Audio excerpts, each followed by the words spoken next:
The reality of who we are is direct and straightforward. It's never required anything. How could what we already are require that we be involved in all kinds of things in order to be that? Doesn't make sense, does it? So, you may ask where I came up with this philosophy. Well, all I have to share with you is my own experience. And I was raised as a Roman Catholic. I was raised primarily in the United States and also in Bermuda. And I was never really exposed to anything other than Western culture when I was growing up. As a Catholic, I was told to pray but not to meditate, that meditation was the way of the devil. So, I never really tried that because I really didn't want to go the way of the devil.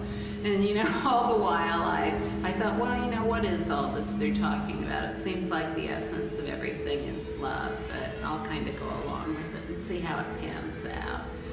But, the more that I tried to fit myself within some kind of realm of meritorious actions, in other words, being a good person, trying to act like a saint but never really living up to it, and, trying to control my thoughts, trying to control my emotional states.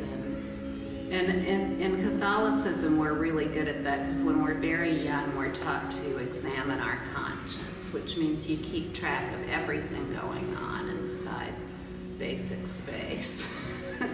So all the thoughts, all the feelings, all the actions, and you get really well acquainted with what all those are. So I was really good at that. I knew how to keep track of all my wrongdoing and right doing and try to foster the right doing and diminish the wrongdoing. But no matter how I tried to rearrange all of this stuff, it never led to satisfaction and fulfillment. So by the time I reached my late 20s, it just seemed like all of this had availed me absolutely nothing, even though I had achieved success in the world and that sort of thing. I still felt incomplete. I felt incomplete, and I didn't really know what to do about it. Everything I had learned about philosophy didn't seem to help. Psychology didn't seem to help. I'd never been to a guru or meditated or anything like that. Didn't even know it existed. Didn't even know any state called enlightenment or reality called enlightenment existed. I had no idea there was any kind of true relief other than doing. No idea whatsoever. And so when all of these strategies I tried didn't work any longer, I felt completely hopeless. I thought, well, what am I going to do? I've tried all these different approaches to being a good person and working things out and trying to make myself into an adult, but it never seemed to work. And then increasingly I had just a conundrum of all kinds of painful thoughts, all kinds of painful emotional states, with no way really to manage them. They just kept growing larger and larger and larger, like a tsunami that starts maybe as a 2-foot wave and builds up to a 10,000-foot wave. And I felt just overwhelmed by the sheer madness of all these countless goings on. And in that, I suddenly realized that all of these points of view, all the thoughts, all the sensations, all the emotional states, that all of them had the same basis, exactly the same basis. I didn't really even know what to call it. I just knew that when I rested as that, I felt total relief. I felt total relief. I wasn't separating myself out from anything that was going on, but rather I found relief within it.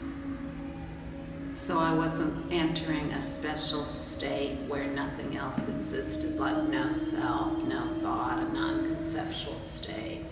It was simply utter relaxation as the essence of whatever was arising. And in that, the vivid appearance was evident, but the understanding and the realization of its true reality was paramount.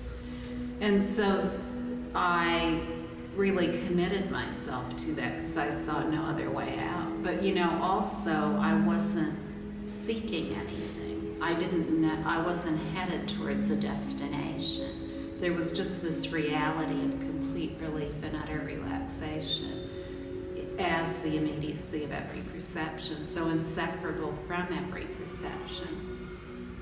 And after resting in that way, being totally at ease rather than all my endless doing, after 10 days, that was just the reality of everything that is for me. So what happened really was that nothing happened. I realized who I'd always been, and realized that I'd never been anything other than that. Realized that I'd always lived in Paris and had been enjoying it completely, but that just through this slight shift in the way that I perceived everything, I had taken myself to be a personal identity, and then I had imagined the fearful consequences of all these characteristics associated with a personal identity.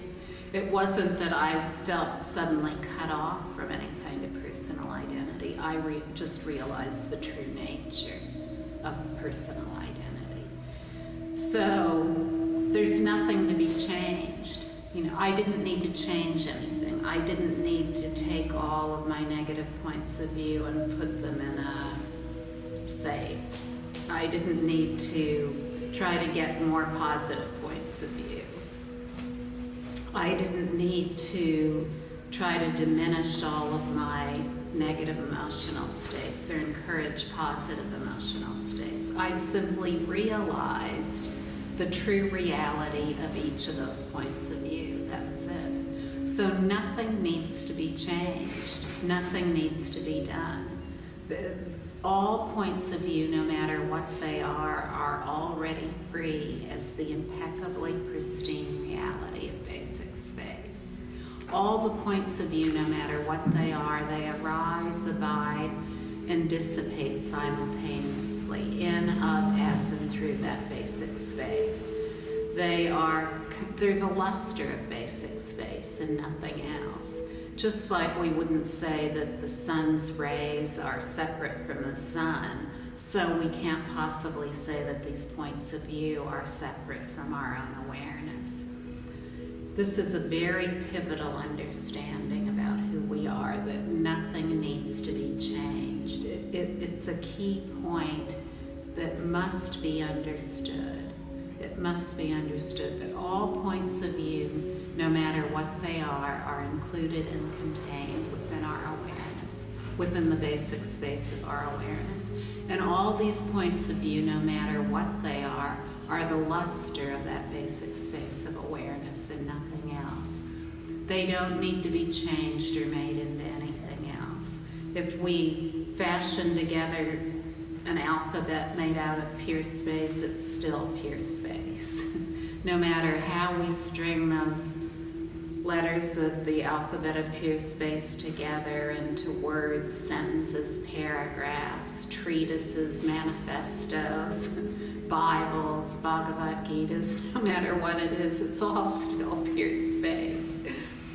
So that when we come down to the essence of who we are, that's all we can find, pure space. So if we step out into pure space, what happens? It's only pure space. There's nothing that needs to be done. If we contrive strategies of doing in order to get to who we already are, then we're on a detour. It's just more support of a personal identity to endlessly try to fashion something to prove to ourselves that we already are who we are. Just like going up to someone. If we were in Paris, we really would not want to connect with someone who was going to tell us we had to do a lot of work to get there.